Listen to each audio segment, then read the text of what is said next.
السلام علیکم دوستو، توبہ کے ایک عجیب واقعے کی طرف بڑھتے ہیں جو ہمارے لیے ایک نصیحت ہے، سبق ہے، ایک دل دہلانے والا نصیحت آموز سبق آموز واقعہ ہے۔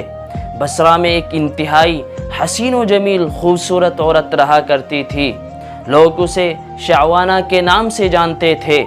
ظاہری حسن و جمال کے ساتھ ساتھ اس کی آواز بہت خوبصورت تھی، دلکش تھی۔ خوبصورت آواز کی وجہ سے وہ گائیکی اور نوحہ گری میں بھی مشہور تھی۔ بصرہ شہر میں خوشی اور غمی کی محفلیں اس کے بغیر ادھوری تصور کی جاتی تھی۔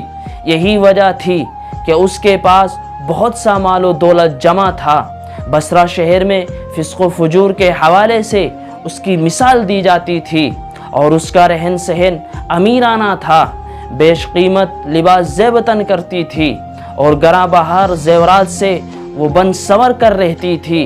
ایک دن شعوانہ اپنی رومی اور ترکی کنیزوں کے ساتھ کہیں جا رہی تھی۔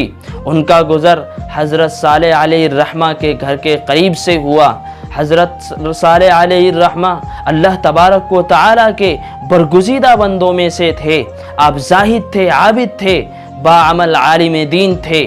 آپ کی زبان میں اللہ تبارک و تعالیٰ نے وہ تاثیر رکھی تھی، جو آپ کی وعظ اور نصیحت کو سنتا تھا اس پر رقت طاری ہو جایا کرتی تھی۔ حضرت صالح علیہ الرحمہ اپنے گھر میں لوگوں کو وعظ اور نصیحت فرمایا کرتے تھے، تو جیسے ہی شعوانہ کا گزر حضرت صالح علیہ الرحمہ کے گھر کے قریب سے ہوا تو ان کو رونے کی اور آہ و بکا کی آوازیں آنے لگی۔ تو انہوں نے کہا، یہ کیا ہے؟ شعوانہ نے کہا کہ میرے بنا یہ رونے دھونے کی، آہ و بکا کی مجلس کیوں سجی ہے؟ مجھے خبر تک کیوں نہیں دی گئی؟ شعوانہ نامی عورت نے اپنی ایک کنیز کو اندر بھیجا اور حالات معلوم کرنے کے لیے اس کو بھیجا تھا، لیکن جیسے ہی حضرت صالح علیہ الرحمہ کی آواز سنی، ان کی نصیحتیں سنی، وہیں پر بیٹھ گئی۔ اس کے بعد دوسری کنیز کو بھیجا، وہ بھی وہیں بیٹھ گئی۔ اس کے بعد تیسری کنیز کو بھیجا، وہ بھی وہیں بیٹھ گئی۔ اس کے بعد لاسٹ میں آخر میں اپنی چوتھی کنیز کو کافی انتظار کرنے کے بعد بھیجا، تو وہ کچھ دیر کے بعد حالات کا مشاہدہ کر کے باہر آئی۔ اس کو بتایا کہ یہ لوگ اللہ کے خوف سے رو رہے ہیں، اللہ تبارک و تعالیٰ کے ڈر سے رو رہے ہیں، اپنے گناہوں پر شرمندہ ہونے کی وجہ سے اللہ تبارک و تعالیٰ کے ڈر سے رو رہے ہیں، اپنے گناہوں پر شرمندہ ہو کر رو رہے ہیں۔ جب اس نے حضرت صالح علیہ الرحمہ کو دیکھا تو اس پر رقت طاری ہو گئی اور ان کی نصیحت کو سن کر کہنے لگی کہ میری ساری عمر ضائع ہو گئی، میں نے اپنی ساری عمر، اپنی پوری زندگی بیکار کر دی، میری پوری زندگی اکارت ہے۔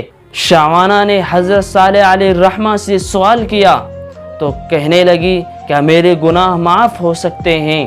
حضرت صالح علیہ الرحمہ نے کہا کہ اللہ کی دربار میں مانگنے والوں کے گناہ معاف ہو جاتے ہیں۔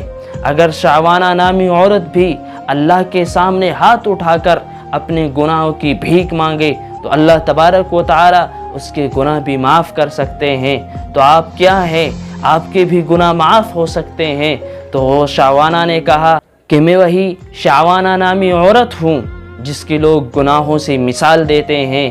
تو وہ شعوانہ نامی عورت زور زور سے رونے لگی، آہ و بکا کرنے لگی، اپنے گناہوں پر شرمندہ ہونے لگی۔ یاد رکھیے، جب اللہ تبارک و تعالیٰ کی بارگاہ میں ہاتھ اٹھا کر اپنے گناہوں پر شرمندگی سے بھیک مانگی جاتی ہے، توبہ کی جاتی ہے، تو اللہ تبارک و تعالیٰ اس کے گناہوں کو معاف فرما دیتے ہیں اور اس کو اعلیٰ مقام سے نوازتے ہیں۔